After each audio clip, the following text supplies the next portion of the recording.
တာမန်နီလေးတစ်နေ့ဟာမျက်စိတစ်မှတ်အတွင်းမှာလေအကြီးမားဆုံးအချက်အသေးတစ်ခုအဖြစ်ဘလို့ပြောင်းလဲသွားတယ်လဲဆိုတာကြည့်ရအောင်ပါမီးလေးတစ်ကောင်တောနဲ့ချင်းမှာလမ်းလျှောက်နေရင်အရှိတေးတဲ့မှာတဲမိနမန်ချင်းသေးကြီးတစ်ကောင်ကိုရွတ်တဲ့ပပင်းတိုးမိသွားတဲ့အခြေအနေမျိုးမို့ချက်ချင်းဆိုသလိုအသက်အန္တရာယ်နဲ့ရင်ဆိုင်လက်ရတာပါဒီအချိန်မှာမြေးလဲတဲ့စိတ်ခင်းမှာဒုက္ခပါပဲဒီနေ့တော့900ဇလန်းကပွဲမပြီးခင်မှာနဲ့စတင်သွားတော့မှာပဲလူသွေးမီလောက်အောင်ကိုပင့်တန်တဲ့ထိလက်မှုတွေဖြစ်ပေါ်သွားမှာသိကြပါပဲအင်းအားချင်းကလည်းဘလို့မှရှင်လို့မရဘူးလေဒါမှမဟုတ်အန်တော့စရာကောင်းလာကအဲ့ဒီလိုအကြောက်အလွန်နေတဲ့အရှင်ကြီးကနေချက်ချင်းဆိုသလိုနီးပြဟာအစ်တစ်ခုကိုအမြန်ပြောင်းလဲအသုံးပြုလိုက်တာပါပဲပဝန်းကျင်ကိုအမြန်ကဲခတ်လိုက်တဲ့အယိုးစုပုံကိုမြင်နေအဲ့ဒီနာမှာယုံကြည်မှုအပြည့်နဲ့သွားထိုင်ပြီးရဲရဲတင်းတင်းကိုလှည့်စားဖို့သူ့ကိုအဆောင်လိုက်တော့တာပါပဲအဲ့ဒီနောက်ဟွန်းချင်းနေတကောင်လဲပါလားဘိုက်တောင်မောင်ဝါသေးဖို့ဒီနေ့စားဖို့ချင်းနေတကောင်လောက်ထရရင်အသက်ကောင်းပါပဲဆိုပြီးအတန်းကြက်ကြက်နဲ့ပြောချလိုက်ပါတယ်တကယ်တော့လုံးဝဖြစ်နိုင်ခြင်းမရှိတဲ့အကြံဉာဏ်ကြီးကိုအသက်သွင်းပြီးဒါရဲကောင်ကြီးဆွဲစွာဖြစ်သွားအောင်အကောင်းဆုံးလှည့်စားလိုက်တာပါပဲယုံနိုင်မလားတော့ကတူဘူးအဲ့ဒီလေးစားမှုကအပြည့်ဝကိုအလောက်ဖြစ်သွားပါတယ်တောက်ပြင်ချင်းတိတ်ကြီးဟာကြောက်လန့်တကြားနဲ့ဘာမှထမထွေးတော့ပဲချက်ချင်းကိုလေပြေးသွားပါတော့ပဲကို့ထက်အင်အားကြီးတဲ့သူကိုညံနဲ့အနိုင်ယူလိုက်တဲ့အခိုက်အတန့်ပါပဲဟုတ်ပြီ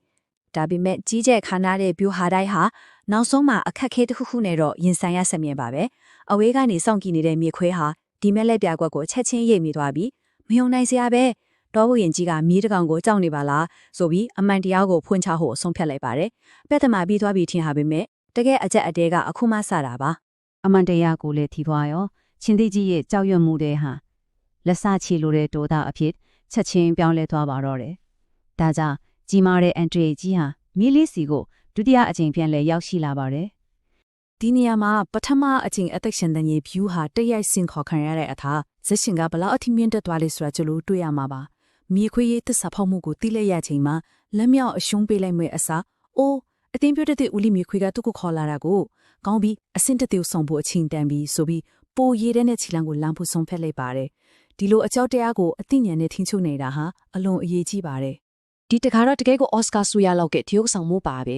ဲဟေးမြေခွေမင်းကငါ့ကိုအချင်းတဲ့နှခုံပေးမယ်လို့ကတိပေးချတာလေဘာလို့တကောင်လဲခေါ်လာတာလဲငါဒီနေ့အရန်စာနေတာကွာလို့အော်ပြောလိုက်ပါတယ်ကိုကိုဒုက္ခပေးမဲ့မြေခွေကိုပဲအထုံးချပြီးချင်းတဲ့အတွက်တေမင်းထမန်ထောင်းချောက်တစ်ခုအဖေပြောင်းလဲပြလိုက်တဲ့အလွန်ပညာသားပါတဲ့လက်ကွက်ပါပဲယုံကြည်မှုအပြည့်နဲ့ဟန်ဆောင်လိုက်တဲ့အဲဒီလူရဟာချင်းသေးကြီးရဲ့စိတ်ထဲကအမှန်တရားကိုလုံးဝရိုက်ချိုးပစ်လိုက်ပြန်ပါတယ်အလွန်အမြင့်ကြောက်ရွံ့သွားတဲ့အချိန်မှာယူတီဗီဒါဆိုတာကိုလုံးဝမတွေးနိုင်တော့ဘူးဆိုတာတက်တွေ့ပြလိုက်တာပါပဲမြေခွေးကသူ့ကိုဘီလူကြီးစီအစာကျွေးဖို့သစ္စာဖောက်တယ်လို့ယုံသွားပြီးချင်းသေးကြီးခမရနောက်လဲတော့မကြည့်ရတော့ပဲထပ်ပြေးသွားပါတော့တယ်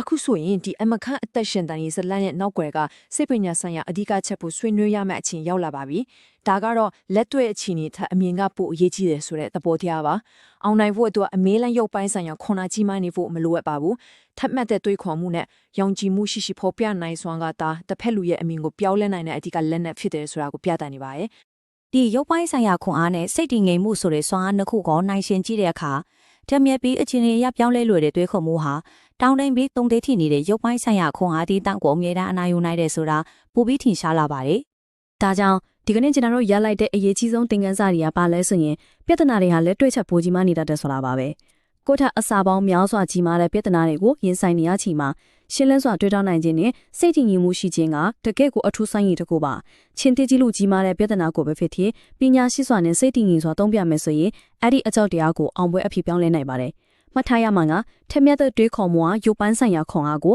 အချိန်တိုင်းမှာအနိုင်ယူနိုင်စွမ်းရှိတယ်ဆိုတာပါပဲဒီလေးလာတင်ပြချက်လေးရဲ့ဏီကုံချုပ်အနေနဲ့လီနေတဲ့စစစရာမိကုံလေးတစ်ခုကိုချန်ရစ်ခဲ့ခြင်းပါတယ်ကျွန်တော်နေ့စဉ်ကြုံတွေ့နေရတဲ့စင်ခုံမှုတွေထဲကဘလို့ချင်းစရလို့ပြဿနာမျိုးကိုမဆိုကိုယ့်ရဲ့အမြင်ကိုပြောင်းလဲလိုက်ုံနဲ့အနာယူနိုင်မလဲဆိုတာကိုတွေးကြည့်စေခြင်းပါတယ်အလုံးပဲညာရင်နဲ့စိတ်တည်ငြိမ်မှုကိုအသုံးချပြီးအခက်ခဲတွေကိုအမြင်စွာကျော်လွှားနိုင်ကြပါစေ